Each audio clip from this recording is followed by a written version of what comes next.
There are players in this league who compete with fire. Who push the boundaries of aggression because that is simply who they are, warriors who know no other way to play the game they love. That kind of intensity is respected. That kind of fury is celebrated. It is the heartbeat of professional baseball, and without it, the sport would lose something essential and irreplaceable. And then there are moments that cross a line so clearly, so deliberately, so undeniably, that the entire baseball world stops and stares in collective disbelief. Moments that are not about fire or passion or competitive intensity. Moments that are about something uglier. Something that has no place on a baseball diamond at any level, let alone the highest stage the sport has to offer. What happened in the ninth inning at T-Mobile Park was one of those moments. And the man at the center of it, the man whose actions ignited a firestorm that would consume every sports broadcast, every social media platform, and every baseball conversation in America before the night was over, was Julio Rodríguez. The face of the Seattle Mariners franchise. The player this organization had built its future around. The young star who was supposed to represent everything right and promising about the next generation of this sport. What he did to Shohei Ohtani in the ninth inning will follow him for the rest of his career. To understand the gravity of what unfolded, you first have to understand the context of that game. The Dodgers and Mariners had been locked in a battle of extraordinary tension from the very first pitch. Both teams understood what was at stake. Both dugouts were alive with the focused, controlled energy that only truly important games produce. The crowd at T-Mobile Park was deafening, a wall of noise that pressed down on every player on that field like a physical weight. Through 8 innings, the game had been a masterpiece of pitching and defense. Every run felt earned. Every out felt like a small war. The kind of game that reminds you why baseball, at its very best, is unlike anything else in professional sports.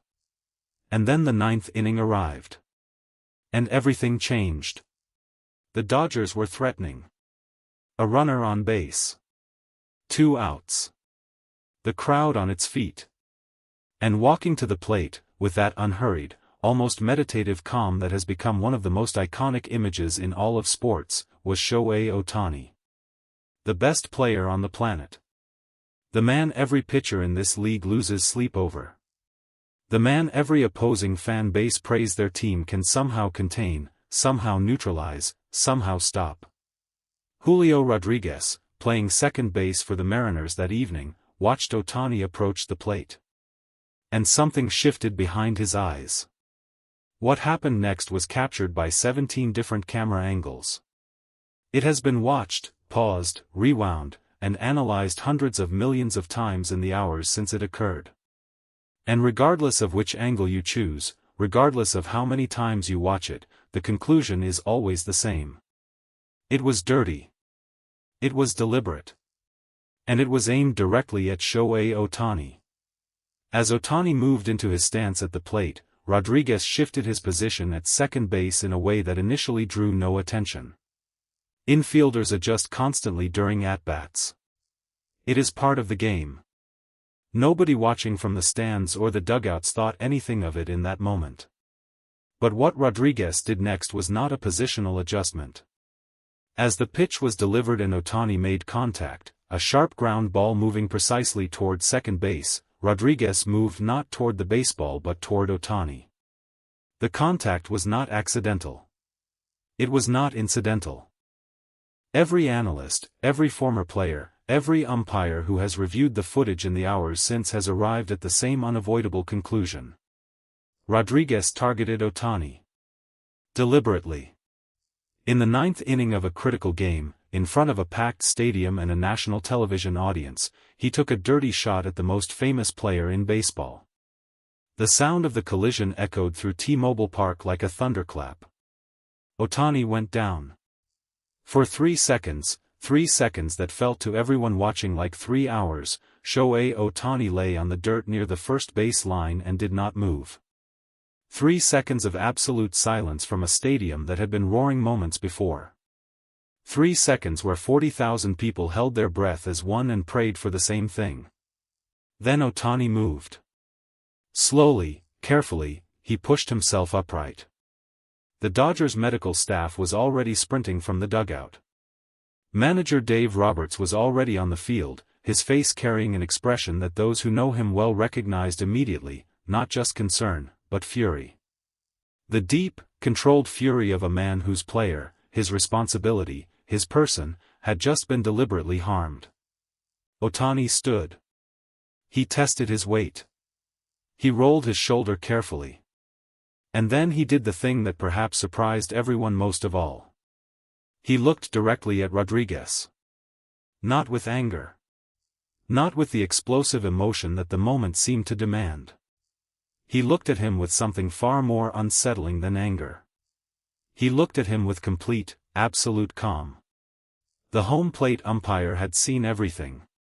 Every veteran umpire develops a sense over decades behind the plate, an instinct for the difference between the chaos of baseball and deliberate misconduct. And what this umpire witnessed in the ninth inning left absolutely no room for doubt or deliberation. His arm went up immediately. The ejection of the Mariners' second baseman sent T-Mobile Park into instant pandemonium. Mariners fans erupted in outrage, not because they believed Rodríguez was innocent, but because ejections in the ninth inning of a close game carry consequences that extend far beyond the individual player. Seattle's manager charged from the dugout with the speed of a man half his age, his face crimson, his voice carrying across the entire field as he argued with a ferocity that made clear he understood exactly how much his team had just lost. The argument lasted 6 minutes. It changed nothing. The ejection stood. And Rodríguez walked toward the clubhouse tunnel with his head down, the roar of the crowd following him every single step of the way. In the Dodgers' dugout, the reaction was swift and volcanic. Players who had been sitting on the bench were on their feet before Ohtani had even finished falling. Mookie Betts, who sees everything on a baseball field and processes it faster than almost anyone in the game, was at the top of the dugout steps in an instant. His eyes tracked Rodríguez with an intensity that made the Dodgers bench coach physically place a hand on his shoulder, not to restrain him, but simply to remind him where he was and what was needed from him in that moment.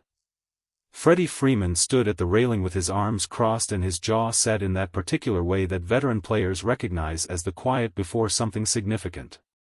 He said nothing. He did not need to. Will Smith, behind the plate for the Dodgers, had seen the entire thing from the closest possible vantage point. When reporters caught up with him after the game, his voice was stripped of its usual warmth and replaced with something harder, more deliberate. That was not a baseball play. Everybody on that field knew it. Everybody in that stadium knew it. The umpire knew it. You protect your players in this game. That's the rule that matters more than any rule in any rulebook. And what happened tonight was a violation of that rule. He paused, looked directly into the camera, and added one final sentence. We will not forget it. Dave Roberts faced the media in the post-game press conference with the controlled composure he always maintains in public, but those who know him well could hear something different in his voice that evening. A tightness. A restraint that was costing him visible effort to maintain. He confirmed that Ohtani had been evaluated by the medical staff and that the organization was monitoring the situation closely. He praised his team's composure in a moment that demanded it. He spoke carefully about the umpire's decision and the league's review process. And then a reporter asked him directly, was what Rodríguez did intentional? Roberts was quiet for exactly 4 seconds. Then he said, in a voice so calm it was almost cold, the umpire made his decision. The league will make theirs. I'll let those decisions speak for themselves. In 20 years of managing professional baseball, Dave Roberts has never once publicly accused an opposing player of deliberate misconduct. That 4-second pause, and those 3 careful sentences, said everything his words did not. By midnight, the incident had consumed every corner of the sports world. Former players posted lengthy statements across social media, many of them using language far less restrained than anything coming from the Dodgers organization. Analysts on every major network ran and reran the footage, frame by frame, building arguments that required no conclusion because the footage reached its own conclusion without any assistance. The league office confirmed late that evening that a full review of the incident was underway. Disciplinary action, sources familiar with the process confirmed, was not a question of if but of how severe. For a deliberate targeting of a player of Ohtani's profile, in a moment of that visibility, the league would be under enormous pressure to respond with a punishment that matched the seriousness of what had occurred. For Julio Rodríguez, a player who had spent years building a reputation as one of the bright young faces of the sport, the next several days would be the most consequential of his career. One moment. One decision. One dirty shot in the ninth inning of one baseball game. And now everything he had built was standing in the shadow of it. Ohtani left the stadium that night without speaking to reporters. He walked through the tunnel with that same unhurried, unreadable calm. His forearm was wrapped. His expression revealed nothing. But those who watched him closely that evening, the trainers, the coaches, the teammates who know him better than anyone, noticed something in his eyes as he passed through the corridor toward the exit. Something quiet and certain and patient. Shohei Ohtani had been targeted tonight. He had been hit. He had gone down on the dirt in front of 40,000 people. And he had gotten back up. He always gets back up. The only question left, the question that Julio Rodríguez would spend the rest of this season trying not to think about, was what Ohtani would do next time he stepped into the batter's box against the Seattle Mariners. Baseball has a long memory. And so does Shohei Ohtani.